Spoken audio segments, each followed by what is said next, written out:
ये है दैनिक प्रातःकाल का डिजिटल एडिशन प्रातःकाल लाइव।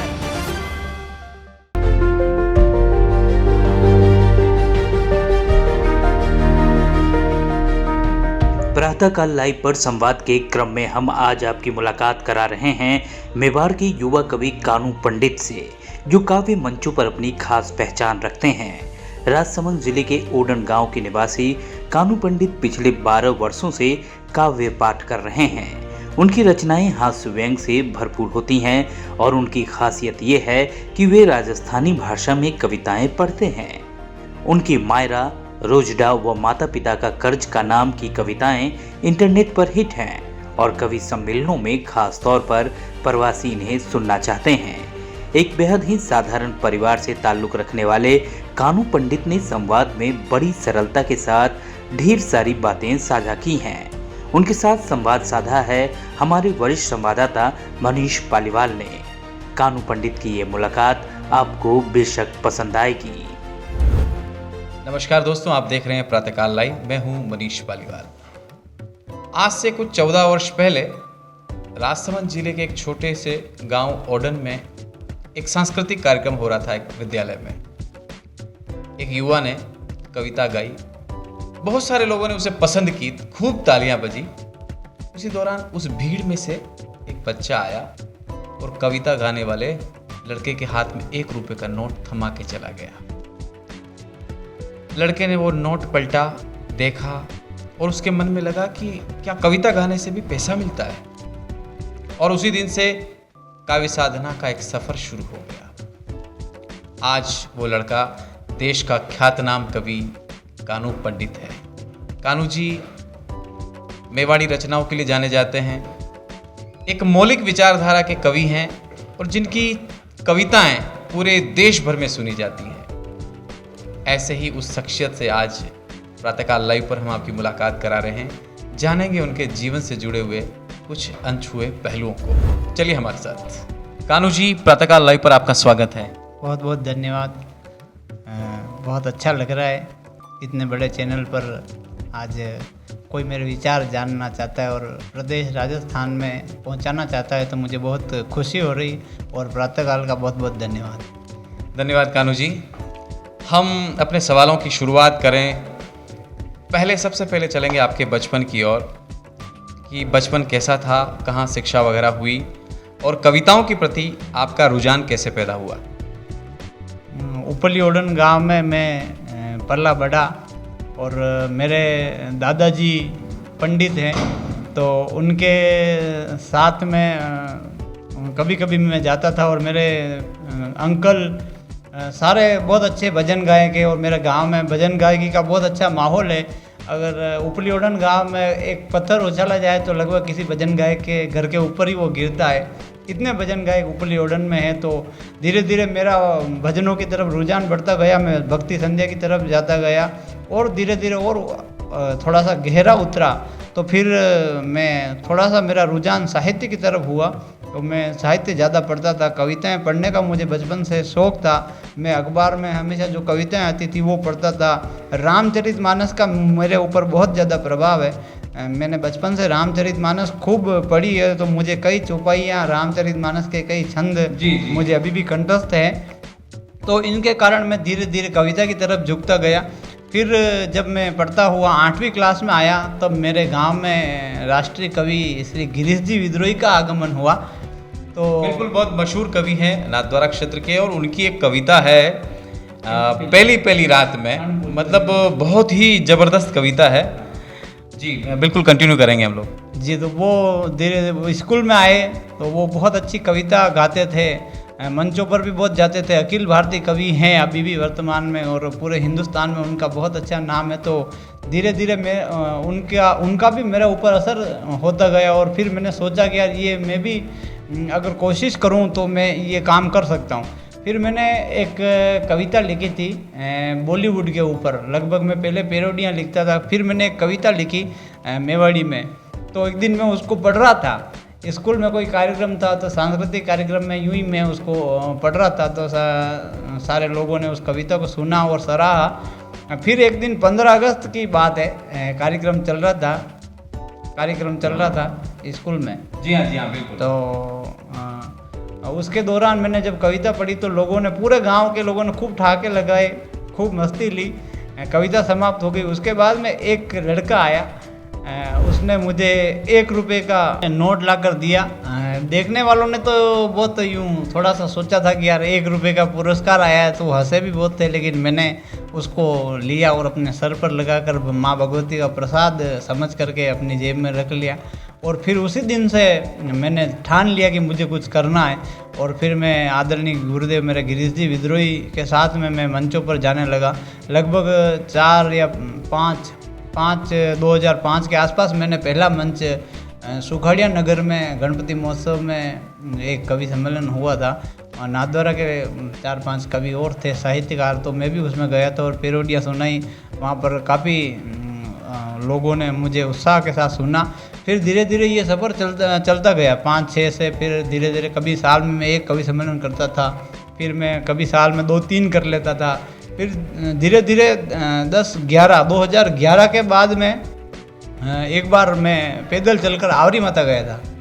तो वहाँ पर क्या कवि सम्मेलन चल रहा था। मैं काफ़ी थका हुआ था, लेकिन फिर भी मैं कवि सम्मेलन का शौकीन तो था। मैं दर्शन करके आकर के कवि सम्मेलन में बैठ गया और वहाँ पर जो कवि थे मैं उनका इंतज़ार कर रहा था कि ये कब मंच से नीचे आए और मैं इनको बोलूँ कि सर मुझे भी मौका चाहिए कविता बोलने का।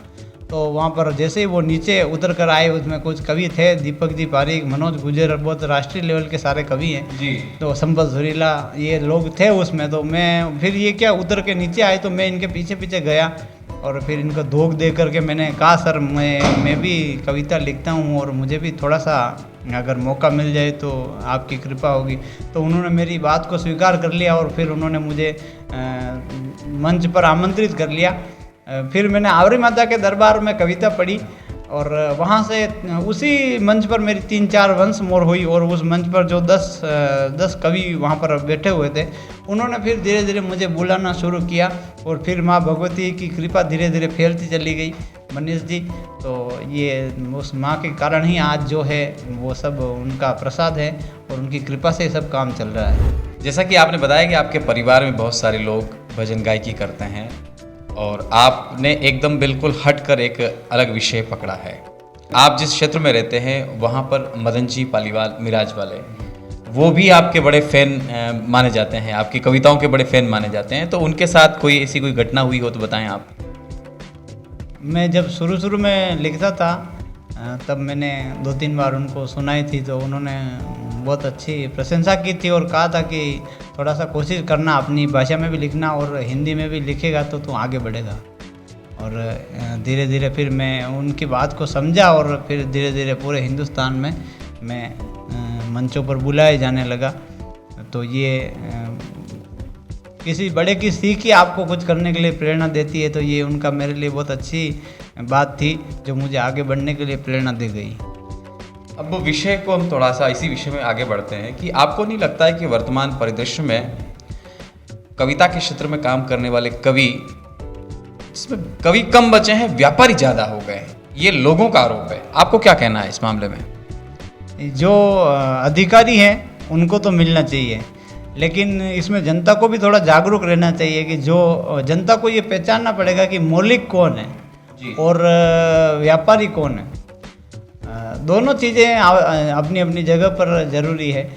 मैं ये नहीं कहता कविता में व्यापार होना चाहिए, नहीं होना चाहिए, लेकिन लोग, जनता अगर जागरूक हो जाए, कवि सम्मेलन कराने वाला अगर जागरूक हो जाए कि हमें इस कवि सम्मेलन में सिर्फ जो मौलिक कवि हैं वही आने चाहिए, तो कुछ हद तक मनीष जी इस चीज़ पर लगाम लग सकती है, विराम लग सकता है। और जो खुद लिखने वाले लोग हैं, जो अपनी इच्छा शक्ति से, अपने मन की शक्ति से लोगों की भावनाओं को समझकर जो उनके भावनाओं को शब्द देते हैं, उन लोगों को आगे आने का अवसर मिलेगा अगर जनता जागरूक हो जाए तो। जी बिल्कुल, आपने सही कहा। चलिए इसी सिलसिले को आगे बढ़ाते हैं। एक कवि नवाचार अगर नहीं करता है तो उसकी उम्र खत्म हो जाती है। जैसे कि फिल्म इंडस्ट्रीज में है, एक हीरोइन की उम्र ज़्यादा से ज़्यादा 10 साल 12 साल होती है। उसी प्रकार आपकी लाइन में अगर कवि लिखता नहीं है तो उसकी शने शने मृत्यु हो जाती है।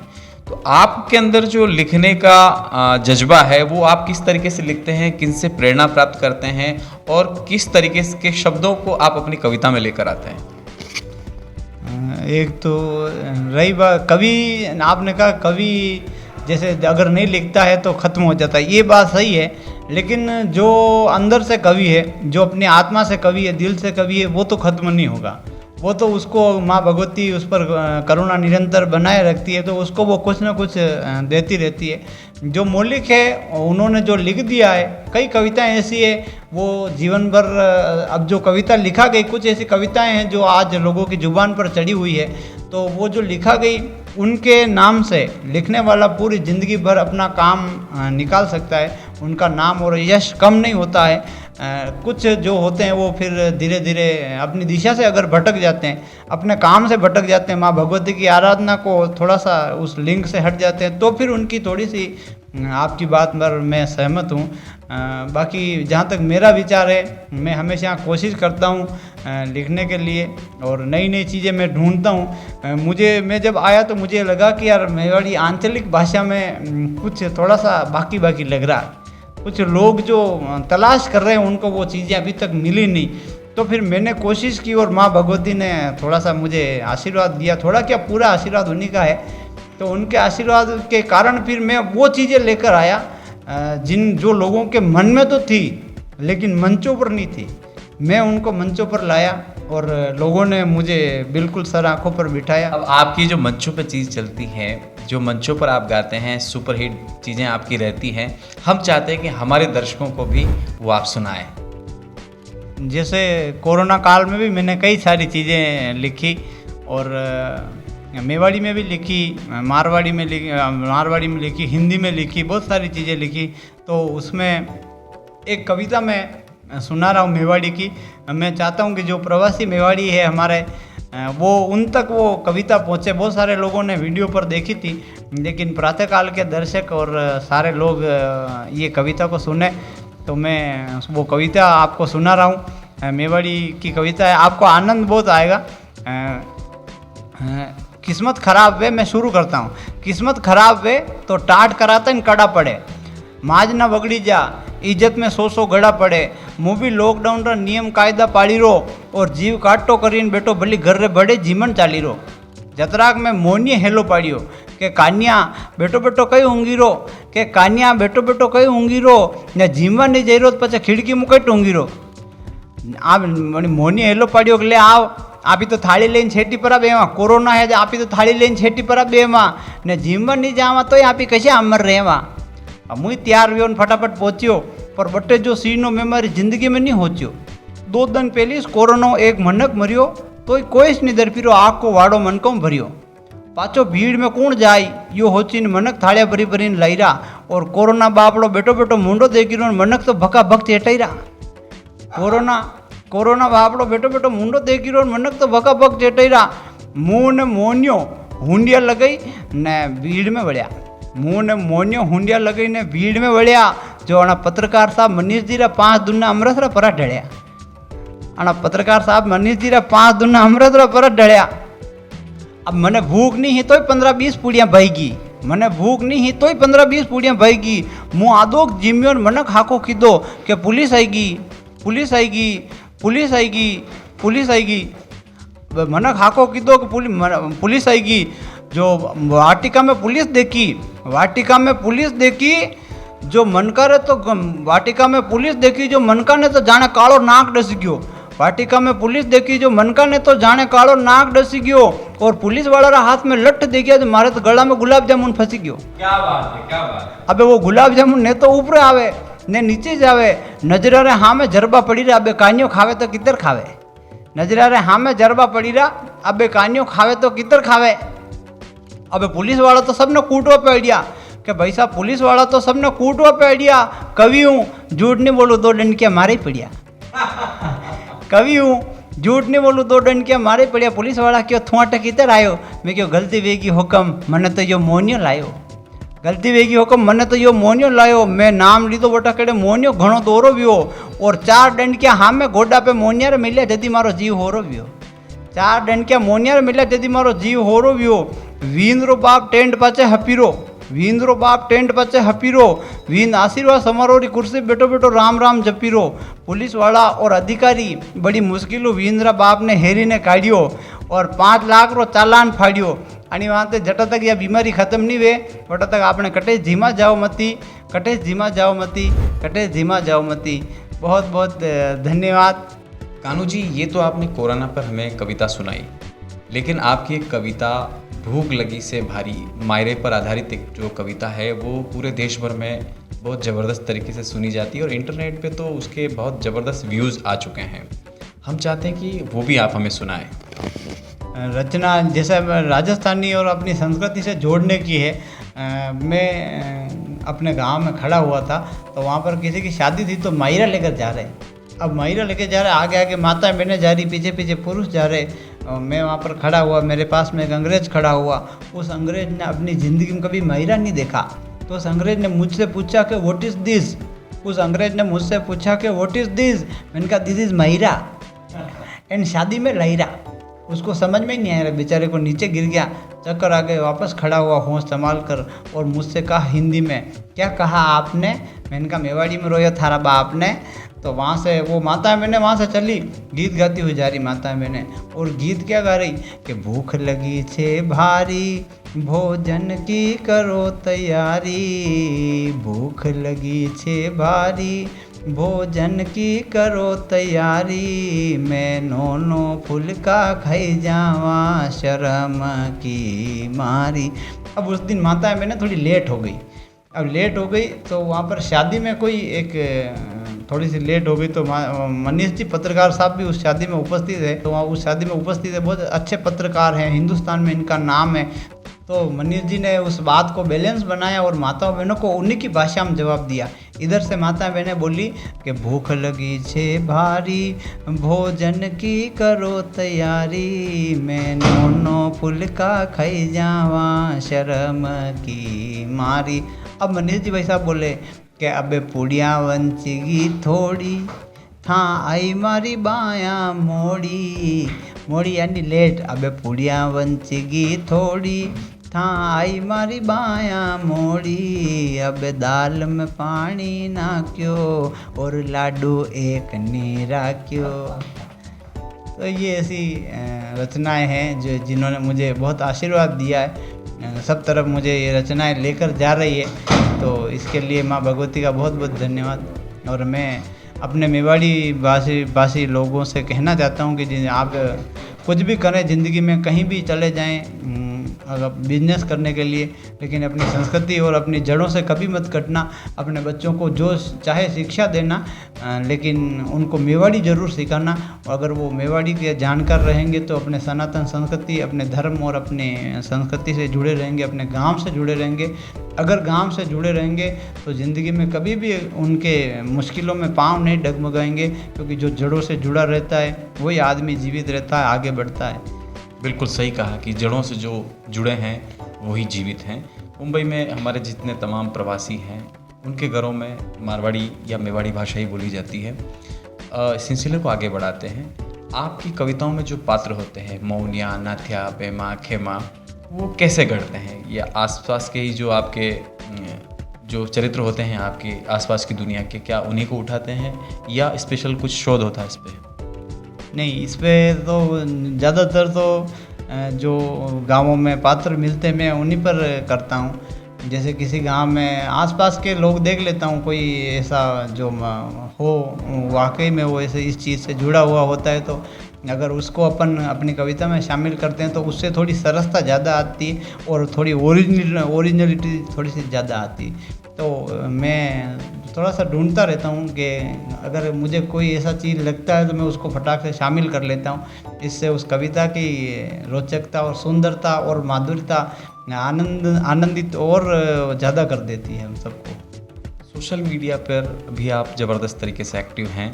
अक्सर गाय भैंस के साथ आपके फ़ोटो आते रहते हैं, गोबर उठाते हुए फ़ोटो आते रहते हैं, खेत खलियान में आप काम करते हुए फ़ोटो आते रहते हैं। तो ये मौलिकता जो आपके बीच में बनी हुई है और वहीं पर आप कविताएं लिखते हैं।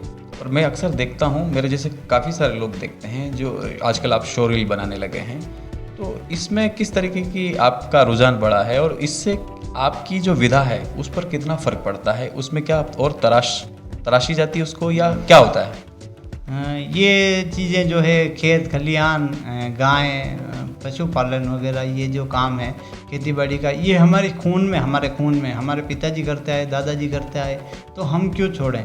हम अपनी जड़ों को अगर पकड़े रहेंगे, जहाँ से हम जुड़े हुए हैं वहाँ जुड़े रहेंगे, और अगर जो काम करना चाह रहे हैं उसमें नवाचार करते रहेंगे और अपनी जड़ों से जुड़े रहेंगे, तो उनसे जुड़कर जो काम करने का मज़ा होता है वो कुछ अलग ही होता है। और मेरे कविताओं में भी ज़्यादातर खेत खलिहान पशु वगैरह आते हैं। मेरी एक रोजड़ों पर कविता बहुत ज़्यादा फेमस हुई। हम वो सुनना चाहेंगे, रोजड़ों वाली तो 100% सुनना चाहेंगे। हाँ, रोजड़ों की एक कविता मैंने लिखी थी।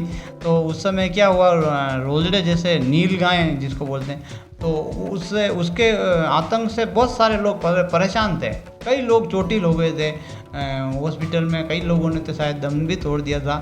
वो हंसाने का विषय नहीं था, लेकिन फिर भी मैंने कोशिश की है वहाँ पर कि अगर इस चीज़ से भी हास्य निकल सकता है। उस घटना से भी मैंने कोशिश करके हास्य निकालने की कोशिश की, और जैसे ही मैंने उस घटना से हास्य निकाला तो लोगों को लगा कि यार ये तो वास्तव में अपने साथ भी हुआ। तो उस कविता को तुरंत उठाया, मैं वो कविता आपके साथ में शेयर कर रहा हूँ, आप सब सुने। उस कविता ने मुझे बहुत पहचान दी है, मेवाड़ में मुझे सब तरफ उस कविता ने पहुँचाया है। एक दिन मौसम था सुहाना, एक दिन मौसम हो सुहावणो, आपणो वेरो कटो आवणो। आसमान में सूरज धीरे धीरे अस्त वीरो, और आपणो हौसलो पस्त वीरो। क्यों? क्योंकि अपने पेट में डाइट नहीं, और किस्मत देखो अपनी मोटरसाइकिल लाइट नहीं। आज मेरा कर्म आज मेरी किस्मत ने खाई गया, आज मेरा कर्म आज मेरी किस्मत ने खाई गया। थोड़ा सा आगे आया और रोड पे रोजड़ा आ गया। मैं देखियो कदी न कदी अपना भाग ही जागेला जागेला जागेला, भाग तो जागा ही नहीं। अपनी गाड़ी में ब्रेक फूला, जो मैं देखियो लागेला लागेला लागेला, ब्रेक तो लगा ही नहीं। अबे ब्रेक नहीं लगा तो कड़ी मात्रो गम, कि यदि ब्रेक नहीं लगा तो कड़ी मात्रो गम। गाड़ी जाते ही रोजला मैंने बम, रोजले जाते जाते एक कब दौड़ की दी, रोजले जाते जाते एक कब दौड़ की दी, या अटे होबड़ा पे एक लाद दी दी। मन रसा बरमान मन में रह गया, आप ही गिले चलता धूल बेड़ा वे गया। मैं पढ़िए पढ़िए क्यों वारे रोजड़ा, मारे पास कोई दूसरो तर्क नहीं है। मैं क्यों के वारे रोजड़ा, मारे पास कोई दूसरो तर्क नहीं है। थार में और वनी दुष्ट पाकिस्तान में कई फर्क नहीं है, कई फर्क नहीं है, कई फर्क नहीं है। कानू जी, यूँ तो कविताओं का जब दौर चलता है, कवि सम्मेलनों का दौर चलता है, पूरे देश भर में आप दौरा करते हैं। खाली वक्त में आप क्या करते हैं, किस तरीके की दिनचर्या होती हैं, वो तमाम चीज़ें भी हम जानना चाहते हैं। मैं सुबह 5-6 5:30 बजे मैं उठ जाता हूँ। जब कवि सम्मेलन में नहीं जाता हूँ तो मैं 5:30 बजे लगभग उठ जाता हूँ। फिर मैं गाय का दूध निकालने का वो सब काम करता हूँ, और घर का ये काम, गाय वगैरह ये सब काम मेरे जिम्मे है। तो मैं और मेरी पत्नी, हम दोनों, मेरे भाई की घरवाली, सब मतलब परिवार वाले मिलकर इसको करते हैं। फिर मैं खेत पर भी जाता हूँ, थोड़ा बहुत खेती का काम भी होता है वो करता हूँ। और कविता जब खेती बाड़ी से फ्री हो जाता हूँ, अगर मुझे समय मिलता तो फिर मैं ये पता करता हूँ कि कविता में क्या कमी रह रही, या किस चीज़ का अभी ट्रेंड क्या चीज़ कर रही है, कौन सी चीज़ ट्रेंड में है, तो अभी उस पर अपन कविता लिखे। तो मैं अपनी कविता में हमेशा कुछ नया करने की कोशिश करता हूँ और नए नई चीज़ें ढूंढता रहता हूँ। जैसे मैंने अभी गीत भी लिखे हैं, एक चेटक घोड़े पर मैंने गीत लिखा है, एक गीत मैंने गांव पर लिखा है। तो मैं थोड़ा सा, मैं हमेशा प्रगतिवादी रहा हूँ, मुझे आगे से आगे सोचना और नए काम करना अच्छा लगता है। मैं पिछला जो कर चुका हूँ उस पर ज़्यादा चर्चा नहीं करता हूँ, और आगे बढ़ने की कोशिश करता हूँ। मैं नई नई चीज़ें देखता हूँ, और सारी नई चीज़ें मैं अपने पृष्ठभूमि से उठाता हूँ, अपने परिवेश से उठाता हूँ, अपने गांव से, अपने खेत खलिहान से, अपने आजू बाजू में जो घटनाएं घट रही उन वहाँ से उठाता हूँ। तब जाकर वो लोगों की सीधी भावनाएं जान करके वो सीधी मन में उतरती है। तो जी बिल्कुल। निकट भविष्य में टीवी की दुनिया में या फिल्मी दुनिया में जाने का आपका कोई सपना, विचार या योजना है? योजना तो यही है कि जब तक कवि सम्मेलन कर रहे हैं, माँ भगवती का आशीर्वाद बना हुआ है तो वही करेंगे। और अगर माँ भगवती ने कुछ बड़ा सोच रखा होगा तो वो जहाँ भी भेजना चाहेगी वहाँ भेज देगी। कहीं पर जाना आना अपने हाथ में नहीं है, माँ भगवती जब चाहती है वहाँ पर वो भेज देती है। मैं टीवी शो भी मैंने किए हैं। मेरे जैसा आम लड़का जो खेत खलिहान से उठकर टीवी तक पहुँचा, और सब कुछ मैंने पूरा भी किया। मैं बैठा बैठा कभी हवाई जहाज़ को देखा करता था कि यार मैं कभी इसमें बैठूंगा, तो माँ भगवती ने अब तो यात्राएं होती है, तो मैं वो सपने भी मेरे सब पूरे हो गए। तो माँ भगवती ने चाहा तो और कुछ अच्छा करेंगे, आगे बढ़ेंगे। वाकई में माँ भगवती का आप पर पूरा आशीर्वाद है। ये रात की 1:30 बज रही हैं और हम लोग मुंबई के सांता क्रूज एयरपोर्ट के पास एक होटल में कान्हू जी का इंटरव्यू कर रहे हैं। सुबह 5 बजे की इनकी फ़्लाइट है। तो ये निश्चित तौर पर एक आपकी साधना और ईश्वर की अनुकंपा ही रही है कि एक साइकिल चलाने वाला युवा गांव में आज हवाई जहाज़ का सफ़र कर रहा है। कान्हू जी, और भी हम चीज़ें जानना चाहते हैं। आपके अपने मित्रों के बारे में बताएं। मित्र मंडली के बीच होते हैं तो किस तरीके से आपका दिन गुजरता है? मैं दोस्तों के साथ मैं बहुत एंजॉय करता हूँ। एक तो मेरे दोस्त मुझे बहुत पसंद करते हैं। एक जानकारी ये है कि मेरे गांव के सारे लोग मुझे बहुत पसंद करते हैं। मैं कहीं बड़े लोग बैठे हों तो उनके पास में अगर बैठ जाता हूँ तो वो भी खुश हो जाते हैं, और मेरे दोस्त अगर बैठे हों तो वो तो खैर मुझे बहुत प्रेम करते हैं, तो वो तो नहीं छोड़ते। अगर उससे छोटे भी हो तो गांव का कोई भी व्यक्ति कुल मिलाकर मैं मतलब पता नहीं ईश्वर उसकी क्या मेहरबानी है, तो वो मेरे साथ में रहना बैठना पसंद करता है, बात करना पसंद करता है। ये मेरा भी सौभाग्य है। तो ये चीज़ें हैं। और मैं मतलब दोस्तों के साथ मैं बहुत एंजॉय करता हूँ, हंसी मजाक खूब कराता हूँ, मैं खूब हंसाता हूँ। जब मैं उनके साथ में होता हूँ तब कविता के इतर में उनको बहुत हंसाता हूँ, खूब हंसाता हूँ, इसलिए वो सारे लोग मुझसे खुश रहते हैं। एक और बात आपसे नाथद्वारा से जुड़ी हुई कहना चाहता हूँ, क्योंकि आप उस क्षेत्र से हैं। जैसे आप मेवाड़ी भाषा में अपनी बात कहते हैं, उसी प्रकार से जो नाथद्वारा की भाषा है उसमें ब्रज भाषा और मेवाड़ी का मिश्रण बनके अलग अलग शब्द बन गए। जैसे कि कहा जाता है कि हिंदी में कहा जाता है कि आप कहाँ जा रहे हैं, तो एक्चुअली ब्रज भाषा में वो होता है शब्द कहाँ जा रहे है, कहाँ हो रही है, चकाचक। तो इस तरीके जो शब्द हैं, क्या वो आपकी कविताओं में स्थान मिलता है उन शब्दों का, या उसको लेकर निकट भविष्य में कोई आपकी योजना है? विशेष तो कोई है नहीं चर्चा। मैं तो सिर्फ मेवाड़ी शब्द जो होते हैं उनको मैं लोगों की जो बोलचाल की भाषा होती है ज़्यादातर मेरा प्रयास उसी में जाने का रहता है। और अगर कभी ऐसी मस्ती की बातें भी अगर मुझे सूझ गई तो मैं ब्रज भाषा को भी अपने कविताओं में, अपनी हास्य कविताओं में ज़रूर शामिल करूँगा। ब्रज भाषा की अपनी मस्ती है तो थोड़ा सा हास्य का ठहाका उनसे और ज़्यादा आता है। नाथद्वारा की कई घटनाएं ऐसी है जिनमें जो ब्रज भाषा में जब लोग सुनाते हैं तो बड़ा आनंद आता है। हम ये चाहेंगे कि इस चर्चा में एक बार थोड़ी सी वो भी आप बताएं बात। वास्तव में मेवाड़ी अपने ब्रज भाषा काम में बहुत ली जाती है। नाथद्वारा में सब तरफ अखाड़ों का माहौल है, जैसे झाड़न वाला अखाड़ा, गोंदा वाला अखाड़ा और रामबोला, ऐसे काफ़ी जहाँ वहाँ पर संत भी रहते हैं और ग्वाल भी रहते हैं। वहाँ पर अपनी दिनचर्या वो उनकी रहती है, वो सुबह शाम वहाँ पर कसरत करते हैं। और नाथद्वारा में केसरी दंगल भी होता है तो पहलवान भी वहाँ से निकलते हैं। तो बहुत अच्छी बात है, ये हमारी नाथद्वारा की संस्कृति को जीवित किए हुए लोग हैं। उनकी मस्ती होती है दिन भर। पट्ठे कहते हैं वहाँ ना। हाँ, पट्ठे ऐसे शब्द यूज़ करते हैं। और यार बाबा आज तो कितनी दंड बेली, तो वो कहता है यार आज तो 40-50 लगे ही यार, बस 40-50 में ही थाक गया यार, मैं तो 100 तक तो मैं उठूँ ही ना, आदमी बना दूँ पसीने से, इतनी लगाऊँ मैं तो 100 दंड लगाऊँ जब तक मैं तो हिलूँ ही ना, छाप बन जा आदमी की पसीना पसीने से। ऐसी मस्ती भरी वहाँ की कुछ लैंग्वेज होती है। और मैं कोशिश करूँगा अपनी कविताओं में भी इन चीज़ों को मैं शामिल करूँ, प्रयासरत हूँ मैं।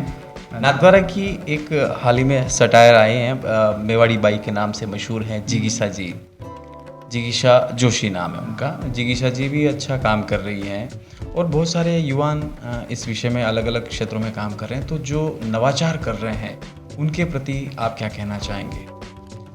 जो जैसे नाथद्वारा की जिगीशा जोशी है, उन्होंने वास्तव में कुछ ऐसे घर परिवार के विषय उठाए जिन पर ये स्थान वैसे वीडियो कोई बना नहीं रहा था मेवाड़ी का इतना, तो वास्तव में जिगीशा ने प्रयास किया तो काबिल तारीफ़ है।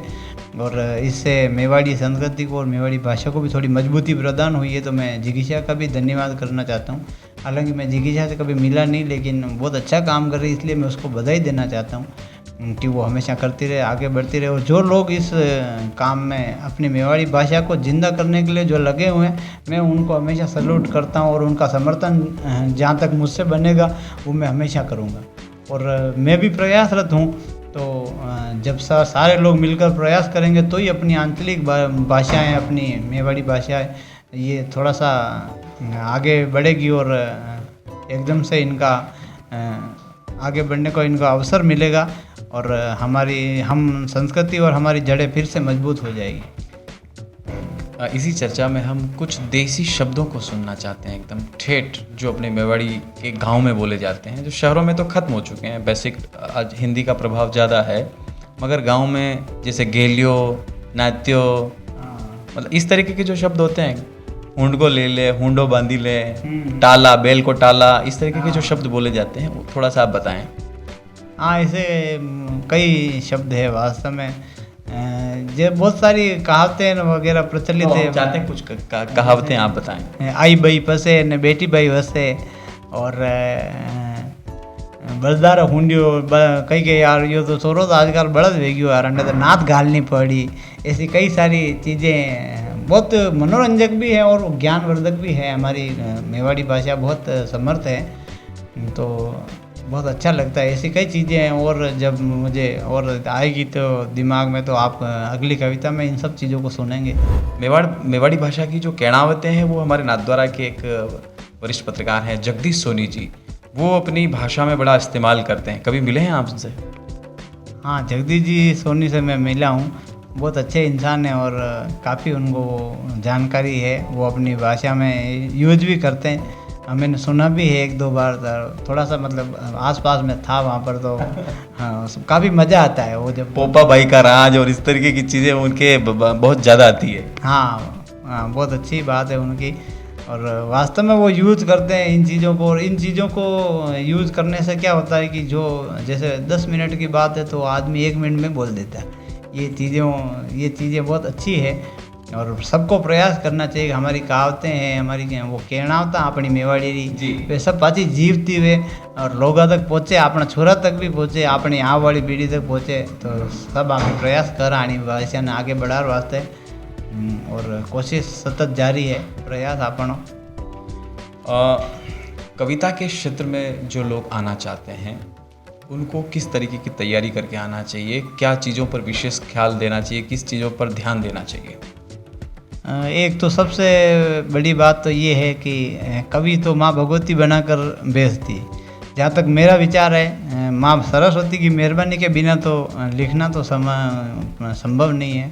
अगर कोई प्रयास करे और उस माँ की कृपा हो जाए तो वो फिर आगे बढ़ सकता है। और अपनी कविता के क्षेत्र में वो यूँ करे कि जो विषय कुछ अनछुए विषय हैं उनकी तरफ ध्यान दे। थोड़ी सी अगर रिस्क ले कि भाई इस तरफ ये काम नहीं हुआ है, तो अगर उस तरफ प्रयास करे तो उसमें ज़्यादा सफलता मिलने का चांस है। और मेरा नवोदित कलमकारों से प्रार्थना है कि खुद लिखने की कोशिश करें, न कि दूसरों की फ़ोटोकॉपी करें या दूसरों की नकल करें। उनकी नकल करने से ज़्यादा प्रोग्रेस नहीं मिलती है और ज़्यादा आगे बढ़ पाना संभव नहीं होता। इसलिए खुद मौलिकता जीवित रखें अपनी। जिसकी मौलिकता जीवित रहती है वही आदमी हमेशा आगे बढ़ता है। आज मुंबई में 18 मार्च 2022 को आपने सन्मुखानंद हॉल में कार्यक्रम किया। आपके साथ तारक मेहता फ्रॉम शैलेश मेहता जी थे। आध्यात्मिक संत मोरारी बापू के प्रति भी आपकी गहरी श्रद्धा है। बापू के साथ कोई संस्मरण हो मुलाकात का, या भजनों के सिलसिले में, कविता के सिलसिले में कोई बात हुई हो तो आप बताएं। बापू से मुलाकात तो कभी हुई नहीं, लेकिन मतलब उनके चरण छूने का अवसर तो मिला है हमें। वो नाथद्वारा में कथा में आए थे, उस समय अवसर उनका मिला था, उनका प्राप्त हुआ था सानिध्य।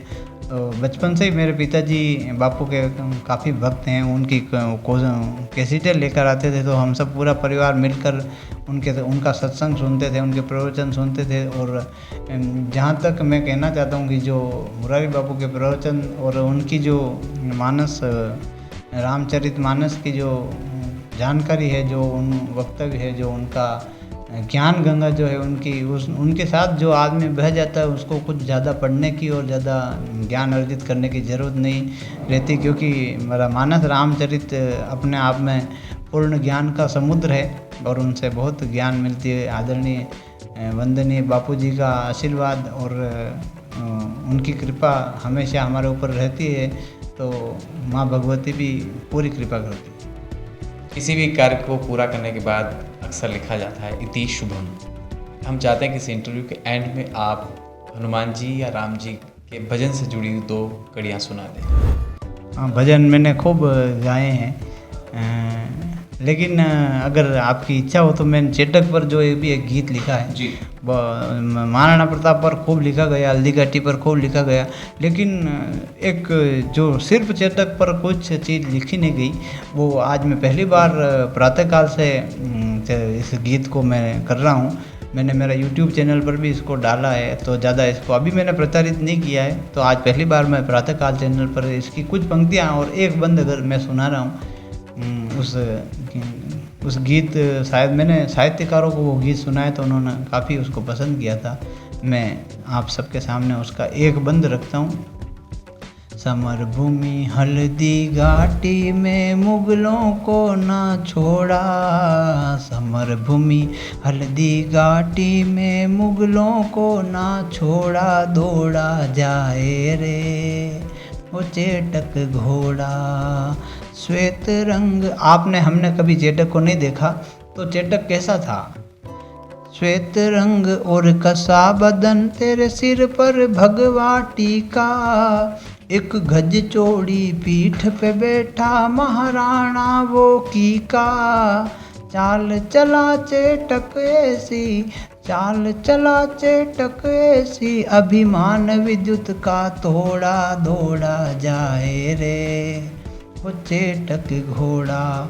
आप सबको पता है कि महाराणा प्रताप के एक हाथ में तलवार हुआ करती थी, एक हाथ में भाला हुआ करता था। तो महाराणा प्रताप ढाल का यूज कैसे करते थे? तो मैं आपको एक अदृश्य जानकारी देना चाहता हूँ कि महाराणा प्रताप की ढाल हमेशा प्रभु एकलिंगनाथ थामे रहते थे। महाराणा प्रताप को युद्ध में कभी ढाल की जरूरत नहीं पड़ती, तो फिर चेतक की लगाम कौन पकड़ता? चेतक को कौन संभालता? उस समय युद्ध भूमि में चेतक को कौन संभालता? इसलिए चेतक अद्वितीय था। जी।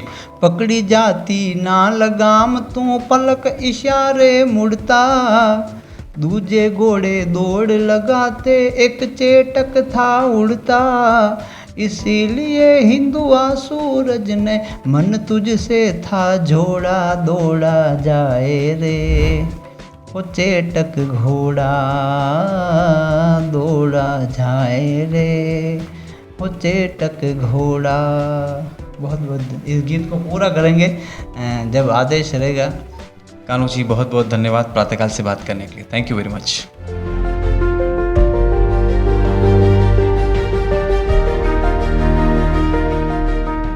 अगर आप ये कार्यक्रम YouTube पर देख रहे हैं तो हमारे चैनल को जरूर सब्सक्राइब करें और Facebook पर देख रहे हैं तो हमारे पेज को लाइक करना ना भूलें।